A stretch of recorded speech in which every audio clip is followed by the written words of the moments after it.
সরকারি হাসপাতালে চিকিৎসা নিতে এসে দালালের খপ্পরে পড়ার অভিযোগ নতুন নয়। তবে এবার সেই সিন্ডিকেট বন্ধে কঠোর অবস্থানে গেছে ভোলা জেলা প্রশাসন। ভ্রাম্যমাণ আদালতের অভিযানে হাতে নাতে আটক করা হয়েছে দুই দালালকে।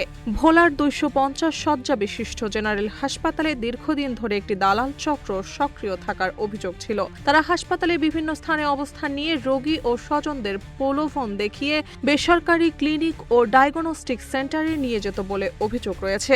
এসব অভিযোগের ভিত্তিতে হাসপাতাল চত্বরে ভ্রাম্যমাণ আদালতের অভিযান পরিচালনা করেন জেলা প্রশাসনের নির্বাহী ম্যাজিস্ট্রেট আবু রায়হান। এ সময় দালালির অভিযোগে এভারকেয়ার মেডিকেল সার্ভিসেসের স্মৃতি এবং ভোলা ইউনিট ডায়াগনস্টিক সেন্টারের মামুনকে আটক করা হয়। পরে ভ্রাম্যমাণ আদালত তাদের অর্থদণ্ড দেন। অভিযানের খবর ছড়িয়ে পড়তেই হাসপাতাল এলাকায় থাকা অন্য দালাল পালিয়ে যায়। জেলা প্রশাসন জানিয়েছে, সরকারি হাসপাতালে দালাল মুক্ত পরিবেশ নিশ্চিত করতে এ ধরনের অভিযান নিয়মিত চলবে। একই সঙ্গে রোগীদের নিরাপদ ও হয়রানি মুক্ত চিকিৎসা সেবা নিশ্চিত করতে হাসপাতাল কর্তৃপক্ষের সঙ্গে সমন্বয় করে কঠোর নজরদারি অব্যাহত থাকবে।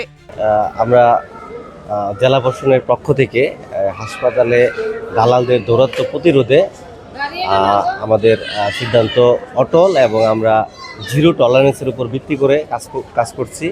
আমাদের জেলা প্রশাসক স্যারের নির্দেশনা মোতাবেক এই ভোলা সদর হাসপাতালে সহ হাসপাতাল সমূহে যেন কোনো দালালের দৌরাত্ম্য না থাকে সে বিষয়ে আমরা কাজ করছি। তারই সেই কার্যক্রমের অংশ হিসেবে আজকে আমরা অভিযান পরিচালনা করেছি।